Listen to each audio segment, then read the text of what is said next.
Hello everyone, welcome to the governance update each week at this time on VLGA Connect. And I can say it's at this time because it's whatever time you're watching this.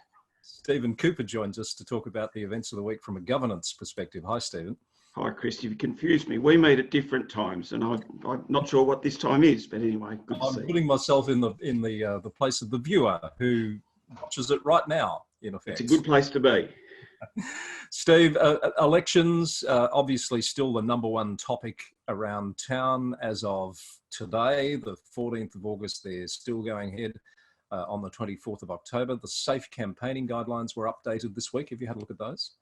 Yeah, I saw those, Chris, and obviously there's a lot of commentary around that. The options for campaigning under a stage 4 are particularly limited, and presumably that's exercising the Minister's mind in discussions with the VEC, and we wait on any sort of announcement and the dropping of the mandatory candidate training. So as of today, that training is not yet available. Yeah, and there's a quirky thing, Chris. So the Local Government Victoria website says that the training will be available in early August. If today's the 14th, that's the last day for early August, and tomorrow would be mid-August. I'm feeling a bit humble saying that though, Chris, because I'm also mindful we're in a global pandemic, and maybe that should just cause us to reflect and not be too harsh on people, that we're all just trying to get through this time as best we can. So I know people in all sectors are working really hard at the minute. Some people are using these, like the fact that the training's not there yet, the fact that the safe campaigning guidelines are showing almost 2 classes of campaigning permitted to happen as it stands today across the state under stage 3 as opposed to stage 4, because it is a permitted reason to leave home for campaigning under stage 3. It's not under stage 4.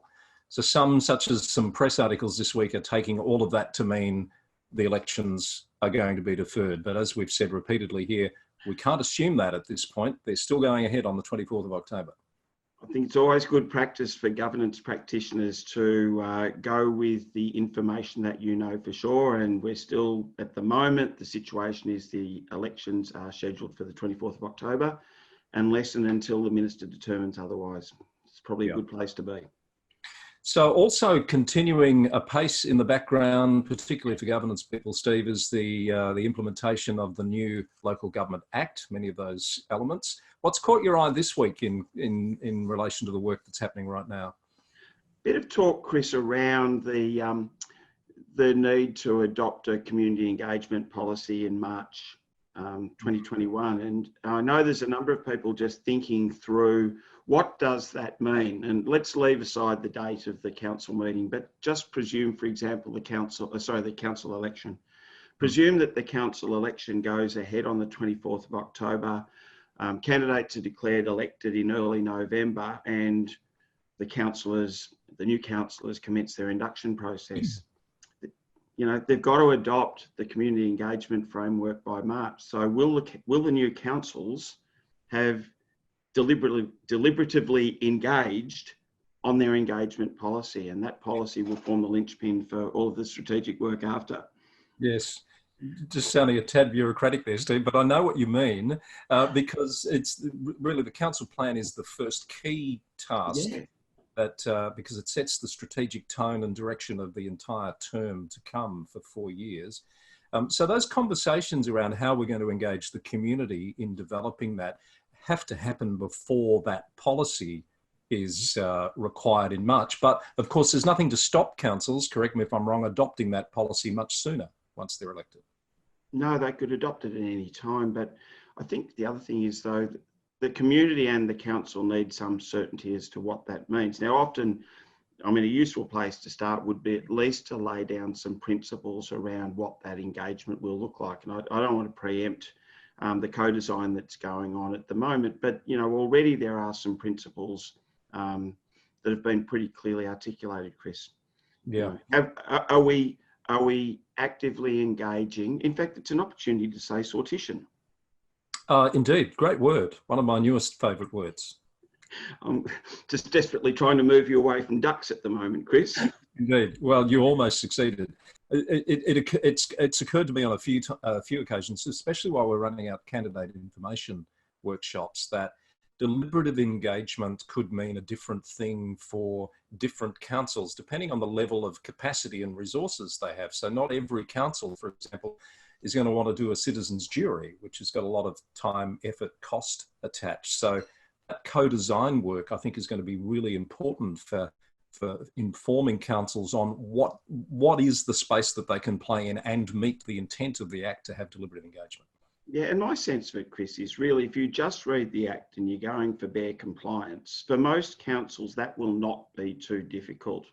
But in a sense, by going for mere compliance, you might shortchange your community in the longer term, because at its heart, we're talking about actively going out and seeking to engage meaningfully with the people that we don't normally engage with. And that's a challenge. And it also is a mind shift about working with rather than just paternalistically for community.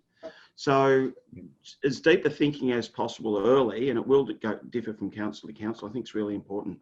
Steve, I want to get your take on another impact of the new Act, and it's on delegated committees. It used to be, we had Section 86 committees. Under the new Act, by the 1st of September, you can have delegated committees. Some committees that have operated up until now with, for example, an independent chair across, I can think of an example where a committee operates across a number of councils collaborating with an independent chair. They're not going to be able to retain that model post the 1st of September. Have you heard anything on the grapevine around how councils are dealing with that change? That is a really interesting question, Chris, and you'd almost expect me to think this way, because someone rather wise said to me once, if you've got a small problem, make it bigger. And like there is a local issue around, okay, what do we have to do? The Act says, if you just look from a legal frame, the chair has to be a councillor. Well, okay.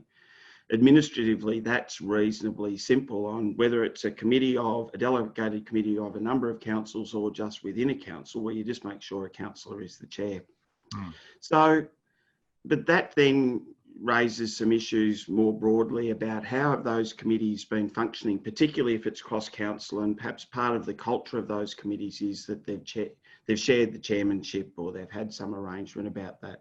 You could make it an advisory committee, I suppose, and set up some sort of incorporated agency that sits under that committee to achieve the outcomes agreed by the advisory committee. That might work.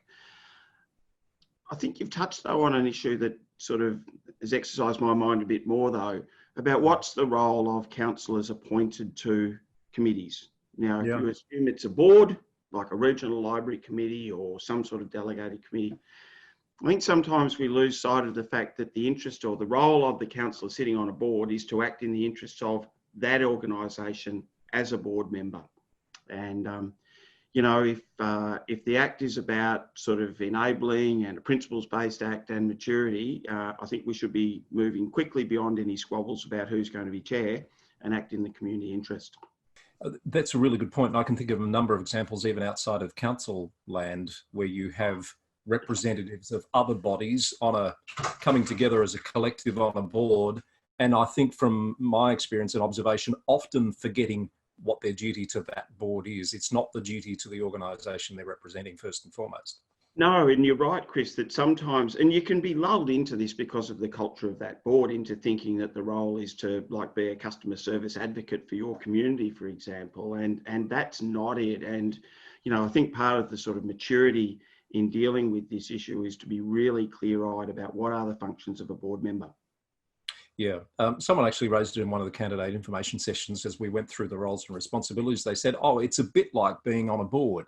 Yeah, it's a bit like it, but it's not the same.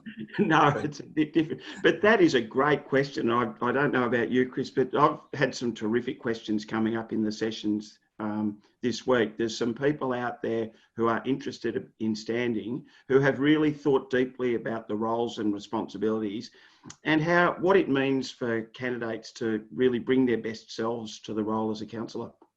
Yeah, I agree. There have been some, it never fails to each workshop to bring up something that I hadn't thought about that someone asked. So that's the beauty of the sessions, I guess. Absolutely. Steve, we'll have to leave it there. Thank you. It's I never know where these discussions are going to go, but they always end up somewhere interesting. So thank you, and I look forward to talking again next week. Yeah, we'll just duck off now, Chris. Thanks for that.